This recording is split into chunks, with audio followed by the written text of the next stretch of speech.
রাজনীতিবিদরা একযোগে ঐক্যবদ্ধভাবে কঠিন অবস্থানে যে ক্যান্টনমেন্ট থেকে কোনো রাজনীতি আর আমরা মানব না। রাজনীতি করবে রাজনীতিবিদরা, ক্যান্টনমেন্ট রাজনীতি করবে, এটা তাদের চাকরিবিধির লঙ্ঘন এবং এটা হতেই পারে না, এটা মানা যাবে না। অতএব রিফাইন্ড আওয়ামী লীগ না কি আওয়ামী লীগ, যদিও মজার বিষয় হচ্ছে সেনাপ্রধান যে রিফাইন্ড আওয়ামী লীগের কথা বলছেন, আওয়ামী লীগ নিজেরাই তাতে রাজি না। খোঁজ নিয়ে দেখলাম যে সাবের হোসেন চৌধুরী শেখ হাসিনাকে বাদ দিয়ে কোনো আওয়ামী লীগের প্রধান হতে রাজি নন, আর বডি সোহেলেরও নাকি তেমন আগ্রহ নেই। তবে আগ্রহ তৈরি হতে সময় লাগে না। ওই বললাম না, শেখ হাসিনা সম্মতি দিলে তখন যদি বলুক যে ঠিক আছে আমাকে উপর উপর বাদ দিয়ে করো, কিন্তু তলে তলে তো আমার পরামর্শই তুমি সিদ্ধান্ত নেবা, তাহলে সাবের হোসেন চৌধুরী ঠিকই রাজি হবে। এই যে রিফাইন্ড আওয়ামী লীগ বা এগুলোর মাধ্যমে এই হাসনাত শারজিসকে ক্যান্টনমেন্টে ডেকে বৈঠক, আরো অনেকের সাথে বৈঠক হয়, ডেফিনেটলি তারা বলে না, কিন্তু হাসনাত শারজিস বলে দিয়েছে। এর মানে ক্যান্টনমেন্টের ভিতরে এখন রাজনীতি চলে, রাজনৈতিক আলোচনা হয়, কোন দল আসবে, কিভাবে আসবে, কারা নির্বাচন করবে, কত মাসের মধ্যে, এগুলো নিয়ে ক্যান্টনমেন্টে এখন বৈঠক হয় এবং রাজনীতিবিদরা ক্যান্টনমেন্টে দৌড়ঝাঁপ করেন। কিন্তু না, এখন মোটামুটি যেভাবে ঐক্যের ডাক এসেছে, ঐক্যের সুর এসেছে, তাতে এই কাজ আর করতে পারবেন না। আমি নিশ্চিত যেভাবে রাজনীতিবিদরা সোচ্চার হয়েছেন, পিনাকি, ইলিয়াস, কনক সরোয়ার সহ যারা রাজনীতির গতি প্রকৃতি নির্ধারক, তারা যেভাবে সোচ্চার হচ্ছেন, তাতে সেনাপ্রধান রাজনীতিতে আর কোনো সুযোগ পাবে না, সেই বন্দোবস্ত হয়ে গেছে। দেখেন, এনসিপিতে এটা নিয়ে একটা বিভেদ ছিল। প্রথমে হাসনাত আবদুল্লাহ যে ফেসবুক পোস্ট দিয়েছেন, প্রথমে তো সমগ্র জাতি হাসনাতের পাশে ছিল, এমনকি রাজপথে স্লোগান হয়েছে হাসনাত না ওয়াকার, হাসনাত হাসনাত, সবাই হাসনাতে, উই আর হাসনাত, সবাই এইভাবে দাঁড়িয়েছে তার পক্ষে। কিন্তু এবং এনসিপিও দাঁড়িয়েছে, এনসিপি সংবাদ সম্মেলন করেছে, হাসনাত পাশে ছিল, কথা বলেছেন, সেখানেও তিনি বার্তা দিয়েছেন ক্যান্টনমেন্টের বিরুদ্ধে, এবং কর্মসূচি পালন করেছে এনসিপি শাহবাগে, সেখানেও বার্তা দিয়েছেন। এগুলো সব ঠিক আছে, এনসিপি হাসনাতের পাশে ছিল, কিন্তু এনসিপির একটা অংশ হাসনাতের বিরুদ্ধে ছিল। যেমন শারজিস এমন পোস্ট দিয়েছিলেন, যদিও মৌলিকভাবে শারজিস কিছু অস্বীকার করেননি বৈঠকের কথা, কিন্তু সেনাপ্রধানকে একটু দায় মুক্তি দেওয়ার চেষ্টা করেছিলেন। কিন্তু দিন শেষে দেখা গেল যে শারজিস তার অবস্থানের উপর ঐক্যমত থাকতে, ইস্তেকামত থাকতে পারলেন না, শারজিসকে আবার হাসনাতের সুরেই কথা বলতে হয়েছে, এবং আরো অনেকে। শুধুমাত্র আওয়ামী লীগ এবং ভারতের দালাল বাদে, বিএনপি তো এখন ভারতের দালাল, সব রাজনীতিবিদরা একমত ক্যান্টনমেন্ট থেকে আমরা রাজনীতি হতে দিব না। যেমন 2008 সালে জামাত ইসলামীকে ক্যান্টনমেন্ট থেকে 2টা সিট ধরিয়ে দেওয়া হয়েছে।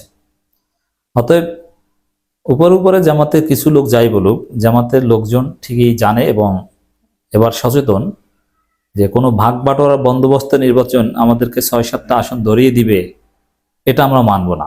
আর 18 মাসের নির্বাচনের থ্রেড দিয়ে আমাদের ওই 18 মাসের মধ্যে নির্বাচনে নিবে আর নিবন্ধন ঝুলিয়ে রাখবে, আর আমরা নির্বাচন হতে দিব। জামাত আমার মনে হয় না যে এত বোকা আছে, তারা এবার সিরিয়াস। মূলত শারজিস যে কথাটা বলেছে, যে কারণে এই বিশ্লেষণ, রাজনীতিতে সেনাবাহিনীর হস্তক্ষেপ প্রত্যাশিত নয় শারজিস আলম। এর মানে হাসনাতের যে উদ্দেশ্য ছিল, যে উদ্দেশ্যে হাসনাত ফেসবুক পোস্ট দিয়েছেন যে রাজনীতিতে সেনাবাহিনীর হস্তক্ষেপ চলবে না, সেই উদ্দেশ্যের সাথে অবশেষে শারজিসে সুর মেলালেন যে রাজনীতিতে সেনাবাহিনীর হস্তক্ষেপ প্রত্যাশিত নয়। তাহলে মৌলিক সুর একই হলো, যে রাজনীতিতে ক্যান্টনমেন্টের হস্তক্ষেপ আমরা চাই না, চলবে না। জামাতও এই বিষয়ে একমত। জামাতের ভাষা, শব্দচয়ন যেরকমই হোক না কেন, আমিরে জামাত যে পোস্ট দিয়ে এতেকাফে গিয়েছেন, তার অর্থ এটা যে এগুলো চলবে না। বা অন্যান্য রাজনীতিবিদ যদি দেখেন, সবাই একই কথা। কিন্তু যারা ভারতপন্থী, যারা রিফাইন্ড আওয়ামী লীগের পক্ষে, তারা বলছেন যে না, সেনা প্রধানকে বিতর্কিত করার চেষ্টা করা হচ্ছে, ষড়যন্ত্র চলছে। কিন্তু দেশপ্রেমিক রাজনৈতিক শক্তি, দেখেন রাজনৈতিক শক্তি কারা, এটা বুঝতে হলে আপনাকে সবার আগে তাকাতে হবে পিনাকি ভট্টাচার্যের দিকে। কারণ বড় বড় রাজনৈতিক দল যা না পারে, বাংলাদেশে এখন বিএনপি যে ঘটাতে না পারে, পিনাকি ভট্টাচার্য একা তা ঘটাতে পারে। অতএব পিনাকি ভট্টাচার্য কি, এটা আপনি ধানমন্ডি 32 জয় বাংলা করে দেয়ার যে ঘটনা, এটা দেখে বুঝেন না। আর পিনাকি কি বললে কি হয়, এটা দেখেন না। অতএব বিএনপি যা পারে না, অনেক ক্ষেত্রে, সব ক্ষেত্রে না, এরকম অনেক কিছু পিনাকি পারে। এমনকি সরকারের উপর তার যে প্রভাব, তত প্রভাব এখন বিএনপিরও নেই। রাজনীতিতে সেনাবাহিনীর হস্তক্ষেপ প্রত্যাশিত নয় বলে মন্তব্য করেছেন জাতীয় নাগরিক পার্টির উত্তরাঞ্চলের মুখ্য সংগঠক সার্জিস আলম। এর মানে রাজনীতিবিদরা এখন ঐক্যবদ্ধ যে বৈঠক, শব্দচয়ন, ভাষা প্রয়োগ অথবা মেসেজ গ্রহণের ধরন যাই হোক, সেনাবাহিনীর হস্তক্ষেপ আমরা মানি না ভাই, এটা হতে দিব না। অতএব রাজনীতিবিদরা যেন ক্যান্টনমেন্টে না যায়। বলেন, দেশের অভ্যন্তরীণ রাজনীতি সেনাবাহিনীর হস্তক্ষেপ প্রত্যাশিত নয়, বরং তারা দেশের প্রতি তাদের দায়বদ্ধতা ও দায়িত্ব পালন করবে।